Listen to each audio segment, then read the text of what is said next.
Fletcher Lane didn't expect to throw a punch that night, but when he saw the drunken man grab the woman by the wrist outside the bar, he didn't hesitate. "Let go of her," Fletcher said, stepping between them, jaw tight, voice low. The man barely turned. "Mind your business, man." "She said no," Fletcher snapped, eyes locked on the guy's hand gripping her arm. The woman, tall, elegant, with wide eyes and a pale pink coat, looked more stunned than scared. But Fletcher saw the way her fingers trembled. The guy shoved Fletcher's shoulder. Wrong move. Fletcher's knuckles cracked against the guy's jaw before he even registered throwing the punch. The man stumbled back, swearing, then staggered off, muttering something about calling someone. Fletcher didn't care. He turned to the woman. "You okay?" he asked, already pulling off his flannel and offering it to her. "You're shaking." Yeah, thank you," she breathed, her voice soft but steady. He wouldn't take no for an answer. "I was trying to call a car." Fletcher nodded. "You want me to walk you somewhere safer?" "I was just trying to get to the parking garage. It's a few blocks." Her breath fogged in the cool air. "I'll walk you," he said simply. "It's late, and people like him don't take hints." She hesitated, then gave him a small nod. "Okay, thanks." They walked in silence for a few steps before she glanced sideways at him. "Do you always jump into fights for strangers?" "Only on Thursdays," he said, trying to lighten the mood. "And when I'm not working nights at the garage or chasing after a 5-year-old with a glitter obsession." That made her laugh, a short, surprised sound. "You have a daughter?" "Yeah, Rosie. She's all attitude and sparkles." He smiled, not even realizing it until she smiled back.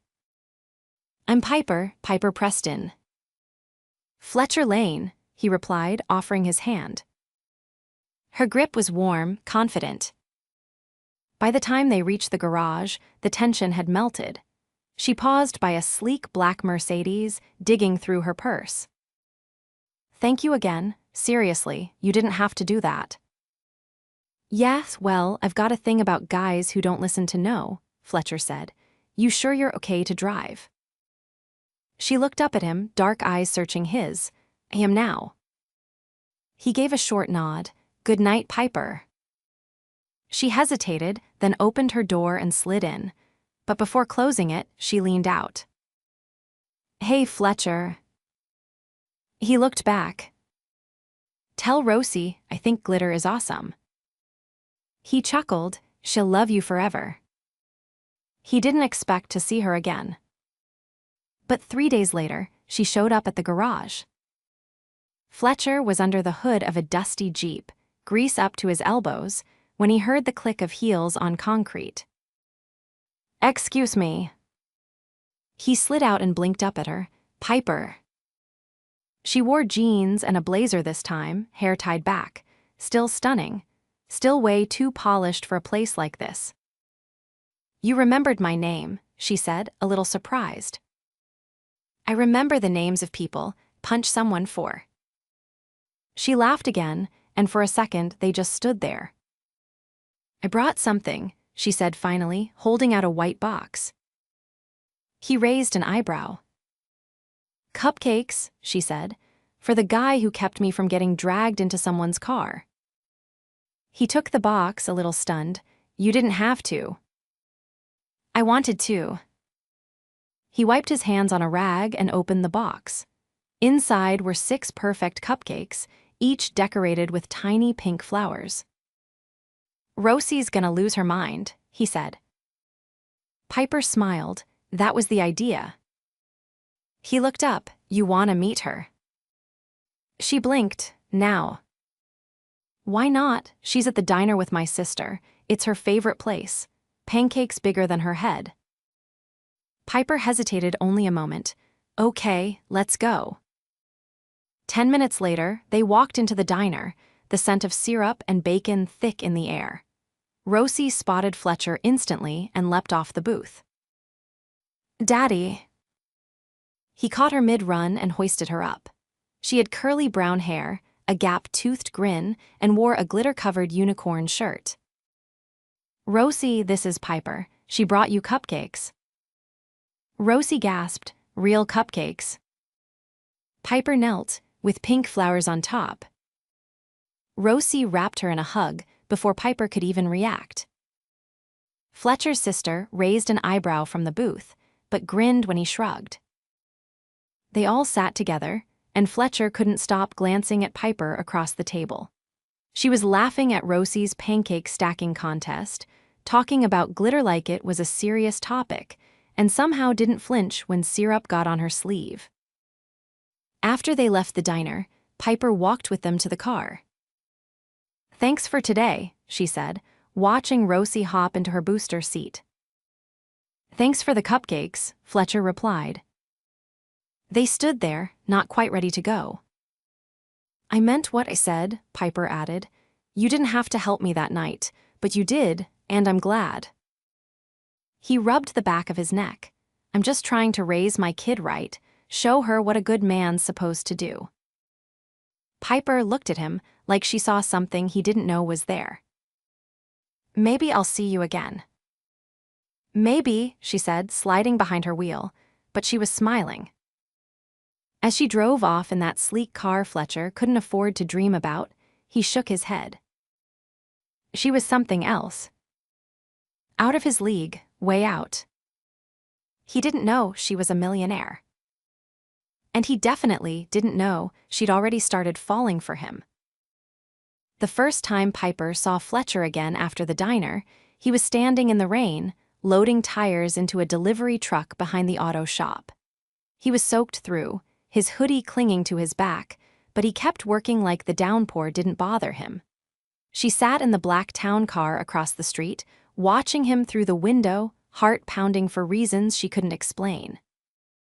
"You sure you want me to drop you off here, Miss Preston?" her driver asked cautiously. "I'll walk from here," she replied. "Thanks, Marcus." She grabbed the umbrella from the floorboard and stepped out into the storm, crossing the wet pavement toward him. Fletcher turned when he heard her boots splashing. "Piper," he said, startled, "you pick the worst weather to visit, you know that." "I didn't realize it was supposed to rain," she said, lifting the umbrella over him too. He wiped water from his brow with the back of his hand. "So, what brings you to this part of town again? You lose your GPS." She tilted her head. "A client meeting got canceled last minute. I was already dressed, already out, thought I'd stop by." He eyed her camel-colored coat and leather gloves.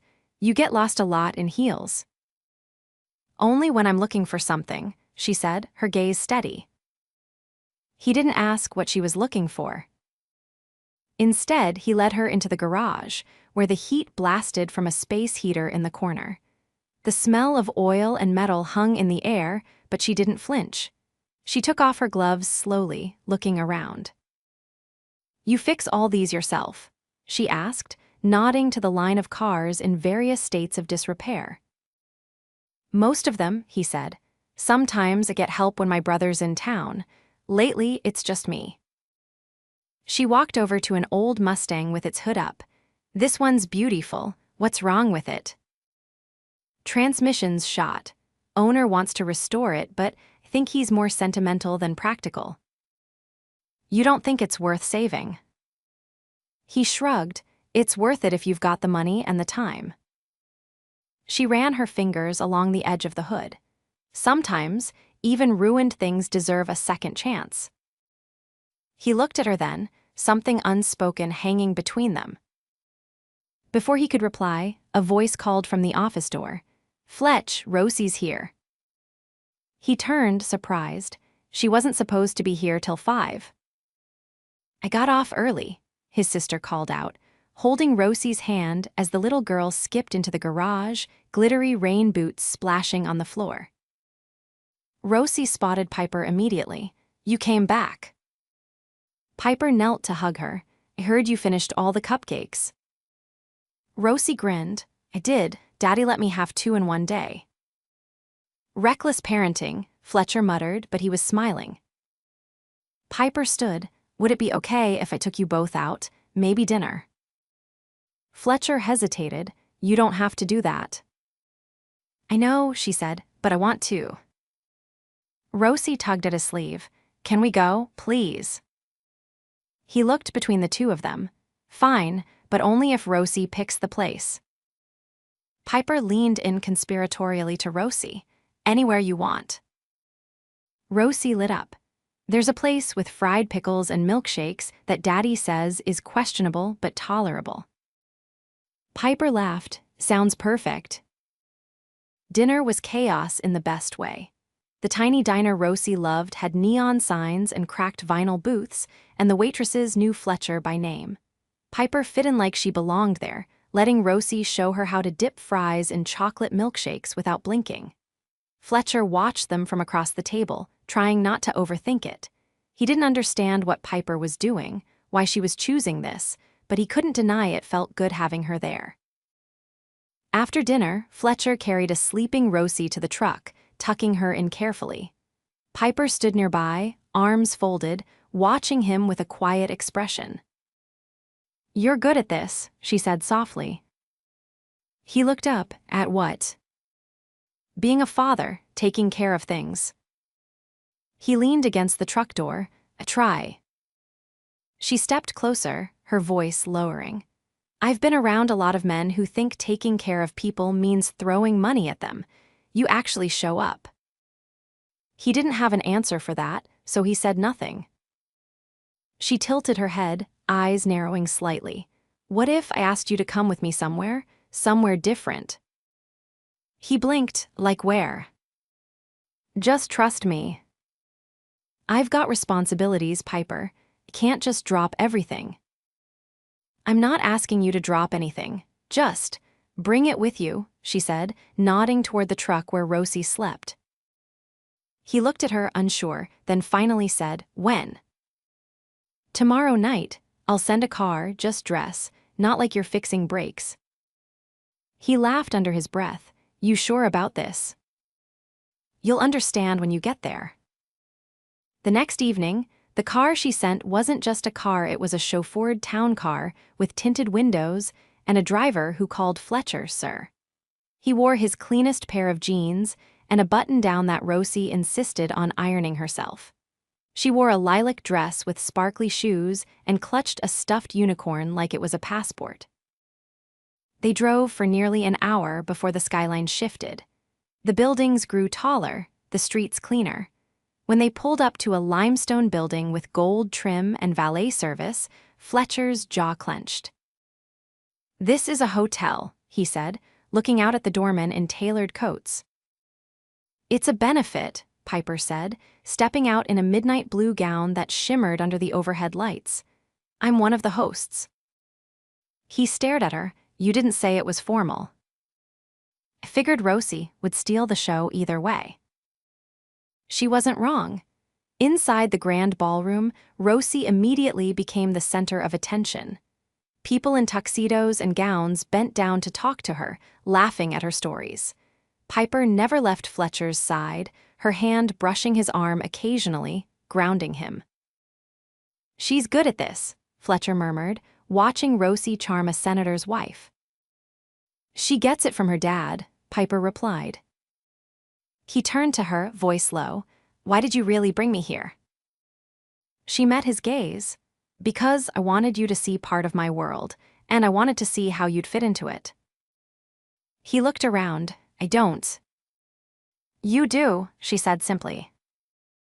And why does that matter to you? There was a pause. Then, softly, she said, because I haven't felt this steady in a long time, and I think you make me feel that way. He exhaled slowly, unsure what to do with that.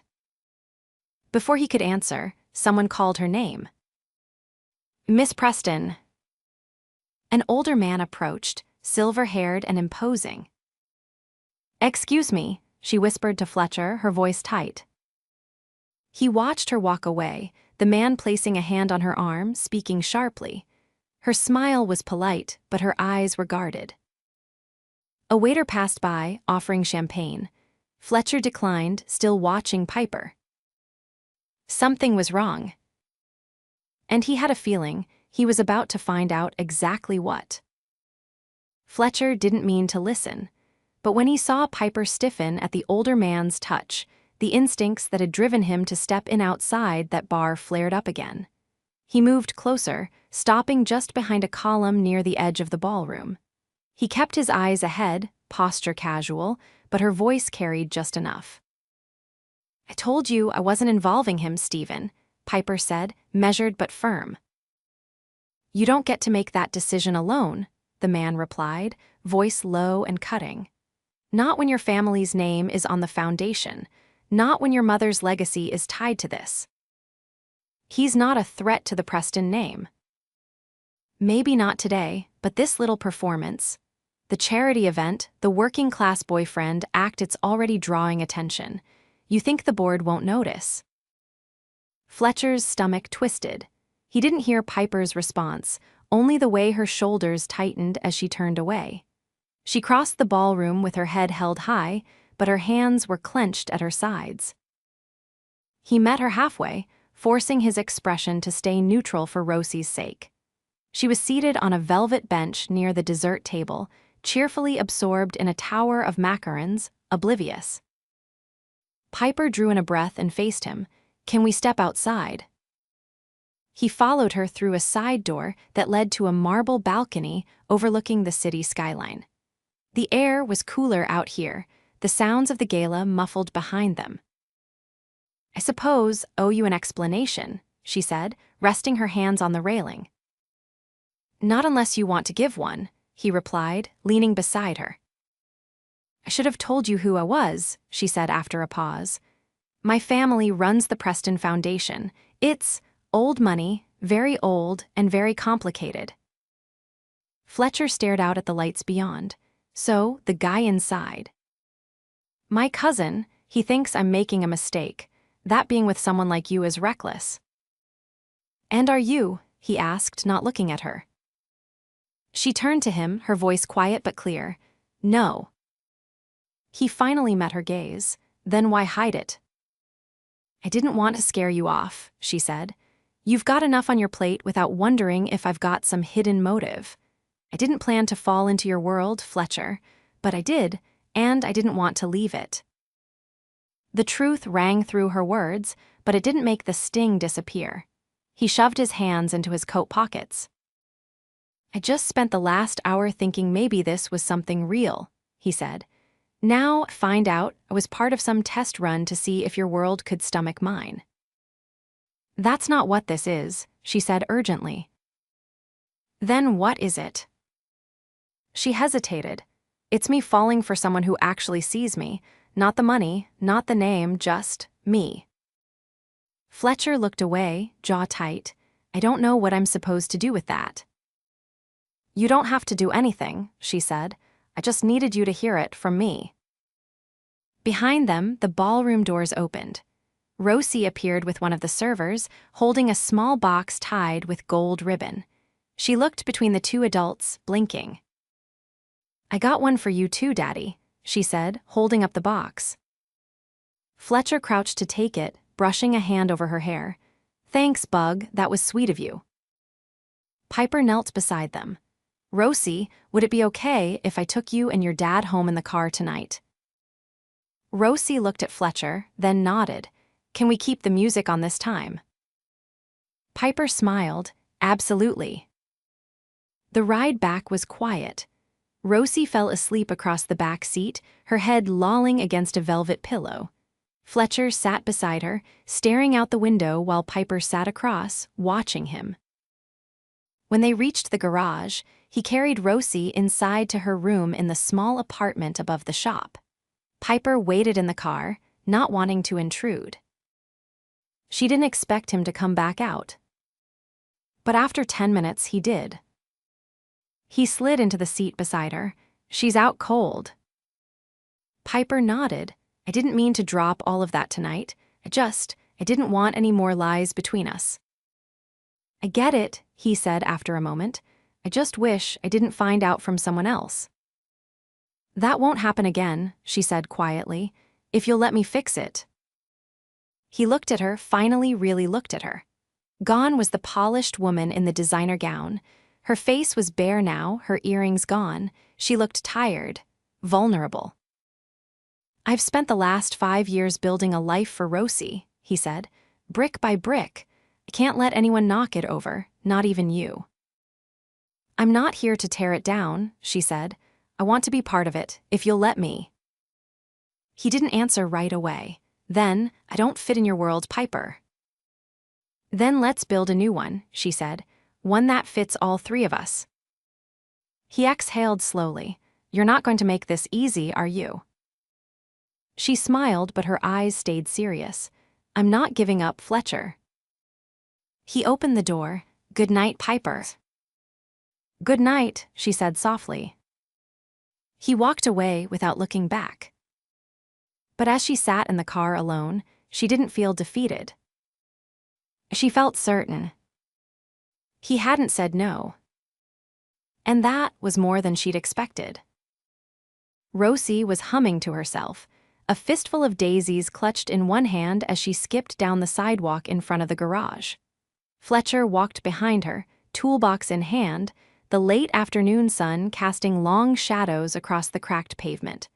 When he saw the sleek silver SUV parked across the street, his step faltered. Piper stood beside it, arms folded, her hair caught in the breeze. She wasn't looking at him. She was watching Rosie. Fletcher stopped a few feet away. "You came back." Piper turned. "I told you I wasn't going anywhere." Rosie spotted her and ran forward without hesitation. "Piper, look what found." She held up the daisies triumphantly.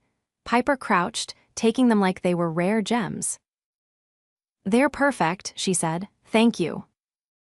Fletcher watched, unsure what to say. Piper stood, brushing her hands gently. "I didn't come here to stir things up," she said. "I came because there's something I want to show you, both of you." Rosie looked up. "Is it more cupcakes?" "Better," Piper said, her eyes on Fletcher. "But it's a surprise, and there's a seatbelt involved." He hesitated, then nodded. "Let me grab her bag." An hour later, they pulled through the gates of an estate that looked like it belonged in a movie. Fletcher didn't say anything, but his grip on Rosie's hand tightened as they stepped out of the car and into a garden filled with sculpted hedges, marble paths, and an old fountain trickling in the center. Piper led them through a side entrance into a building that didn't match the main house's opulence. It was newer, with open windows, long wooden tables, and shelves stacked with books and art supplies. Children's drawings lined the walls. "This is the Preston Community Center," she said. "My mother started it before she passed. It used to be a private guest house." Rosie wandered toward a wall covered in paintings, eyes wide. "I didn't know you ran this," Fletcher said. "I don't," Piper replied. "Not yet. I fund it, but I'm stepping in now, running the programs myself. It's been idle too long. I want to turn it into something real after school classes, tutoring, meals for families that need it. Places like this saved me when I was a teenager, even if I didn't admit it then." Fletcher crossed his arms. "Why show me this?" "Because I want you involved," she said. "I want to hire you to restore the old workshop out back, get it running again, teach the kids how to build something with their hands." He blinked. "You want me to teach?" "Who better?" she asked. "You patched together a life from nothing. That's exactly what these kids need to see." Rosie tugged on his arm. "Can I come here too?" Fletcher looked around, still processing. "I'm not a teacher, Piper." "You are," she said. "You just haven't been asked before." He turned in a slow circle, taking it all in. "You really thought this through." "I didn't want to just offer you money," she said. "I wanted to offer you a future, one we could build together." He studied her carefully. "You're not doing this out of guilt." "No, I'm doing it because you made me want something more than a name or a foundation. You made me want roots." Rosie had already wandered into a reading nook, flipping through picture books like she owned the place. Fletcher walked over to her, crouched beside her, then looked back at Piper. "All right," he said. I'll do it on one condition. What's that? You work Saturdays with me in the garage. Learn what it's like to fix something dirty and real. She smiled slowly. Deal. The next few weeks passed in fast, dizzying motion. Fletcher threw himself into restoring the workshop, ripping out warped floorboards, replacing rusted tools, wiring new lights with help from the local electrician. Piper was there every day, paint on her jeans, hair tied back, learning the difference between a socket wrench and a torque wrench. Rosie became the unofficial mayor of the community center. She made friends easily, bossed around the older kids, and insisted on naming every tool in the shop after a Disney character. One Friday afternoon, as the sun dipped low, Fletcher stood outside the workshop, wiping sweat from his brow. Piper approached, holding 2 lemonades. "You're not terrible with a nail gun," he said, taking one. "You're not terrible with a spreadsheet," she replied. "You know, for someone who claims to hate them." He chuckled. "You've got jokes now." She stepped closer. "I've got more than that." He looked at her, saw the hesitation in her eyes, the weight of something unsaid. "What is it?" "I've been offered a seat on the foundations board," she said. "Full control, but only if I agree to relocate, permanently, to London." His grip tightened around the glass. "When?" "They want an answer by the end of the month." "So that's it?" he asked, voice low. "Everything we've built here, you just walk away?" "I don't want to," she said. "That's why I haven't said yes. Fletcher, I don't care about the foundation. I care about you and Rosie, this place. I just needed to know what you want." He stepped forward, heart pounding. "I want you to stay." She held his gaze. "For how long?" "For good," he said, "if you'll have us." She looked like she couldn't breathe for a second. Then she reached into her coat pocket and pulled out a small velvet box. She opened it to reveal a simple ring, rose gold, no diamonds, just a delicate engraving inside. "It's not a proposal," she said. "Not yet, it's a promise that I'm not going anywhere." He took the box, thumb brushing over the band. "I don't need a diamond," he said. "I just need you." She leaned in, and he met her halfway, their kiss quiet and certain under the fading sunlight. From the workshop window, Rosie pressed her face against the glass. "You, she whispered, before turning back to her book with a grin. That night, Fletcher tucked her into bed in the tiny apartment above the garage. Piper stood in the doorway, watching as Rosie curled into her blanket, unicorn clutched to her chest. When he stepped into the hall, Piper reached for his hand. "We could find a bigger place," she said. "One with space for a real kitchen, maybe a yard." He squeezed her fingers. "Long as it's close enough to the center, and the garage." She smiled. "Deal." Outside, the city buzzed. But inside that small space, where the scent of motor oil and lemon cleaner blended with the scent of something new, something warm, it felt like home. A home they had built together, brick by brick, heart by heart. The first snow of the season came early that year. Fletcher stood at the edge of the community center's garden, watching white flakes drift down onto the wooden benches and playground Piper had built with the help of half the neighborhood. The workshop behind him was quiet for once, the kids gone for winter break, the tools neatly hung on the pegboard wall. He turned at the sound of boots crunching behind him. "You're really going to just stand there and let it collect in your beard?" Piper asked, brushing snow off his shoulder before he could reply. "Didn't realize I'd become seasonal daker," he said, reaching for her gloved hand. "You're a whole winter mood," she teased, then leaned into him, her breath visible in the cold. He glanced down at her, brushing a strand of hair from her cheek. "Rosie make it to rehearsal." She did, Vanessa's with her. Bribed them both with caramel popcorn and swore I'd be back before curtain. "Remind me again how she got the lead." She told the director that if they didn't cast her as the Sugar Plum Fairy, she'd stage a glitter protest. Fletcher laughed softly. That checks out. They stood there for a long moment, watching the snow coat the garden she'd once walked through alone.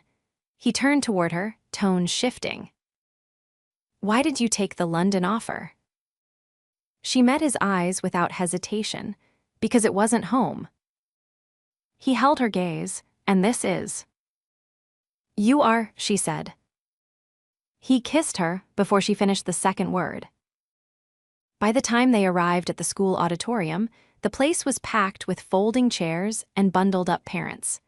Rosie spotted them from the side curtain and waved with so much force she nearly knocked off her felt crown. Fletcher lifted 2 fingers in a wave, his grin tugging at the corners of his mouth. Piper reached into her coat pocket and pulled out a small paper bag. For Rosie after, cinnamon stars, I made them this morning. Fletcher raised a brow. You turn your back on the board of trustees, and suddenly you're baking. I had help, she said. Miss Irene from the center showed me how. Said if I was going to keep hanging around, I'd better learn to make something that didn't come with a catering invoice. He chuckled. That woman terrifies me. She adores you. Same thing. The lights dimmed before she could answer, and Rosie stepped onto the stage, her tall wings wobbling with every step. Fletcher leaned forward in his seat, hands clasped between his knees. She's not nervous, he whispered. She never is when she knows we're watching. After the curtain call, Piper and Fletcher waited by the back door, Rosie's costume dragging behind her as she ran into their arms. Did you see me twirl? She asked, cheeks flushed from excitement. Sweetheart, you were the only one up there who had a solo twirl, Fletcher said. That was my idea, she whispered. Told the music teacher I needed something dramatic. Piper bent down. You were magic. Rosie beamed. Can we get pancakes? Fletcher looked at Piper. Up for it. Only if I get the seat next to the star. Rosie took both their hands, tugging. Let's go before the syrup runs out. Later that night, after the pancakes and the cinnamon stars and the impromptu dance party in the apartment's tiny living room, Rosie finally fell asleep, her costume skirt spread across her bed like a snowdrift. Fletcher leaned against the doorframe, watching Piper tuck a blanket around her. She's going to remember this forever.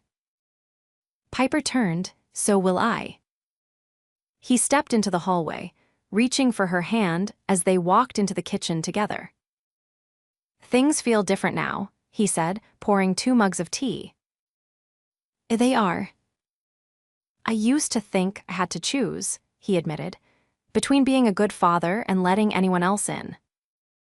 She took the mug he offered and leaned against the counter. And now? Now I know don't have to pick. Because you never asked me to. I wouldn't, she said.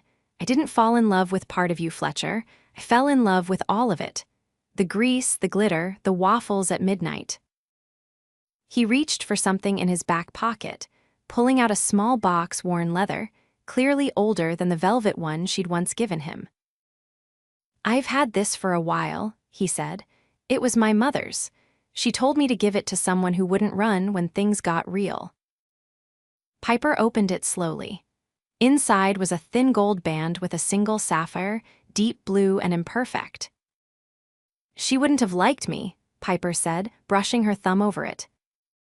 She would have loved you, he corrected, because you stayed. He didn't kneel, he didn't need to. Will you marry me, Piper Preston? She closed the box and handed it back. Not unless you let me keep your last name. His mouth curved. Deal. They married in the garden behind the community center that spring. Rosie wore a flower crown and carried a sign that read, About time. The kids from the workshop built the arch from salvaged wood and covered it in wildflowers. The entire neighborhood came mechanics and teachers, baristas and retired bus drivers watching as Piper and Fletcher said their vows beneath an open sky. Afterward, as the sun dipped below the trees and the band played something soft and old, Piper rested her head on Fletcher's shoulder. "Think we'll ever have a quiet life?" she asked. "I hope not," he said. And she laughed because she knew exactly what he meant. Their life wasn't perfect. It was messy, loud, filled with stray glitter and half-finished projects, and kids who thought duct tape could fix everything. But it was theirs. And it was exactly what they'd built together.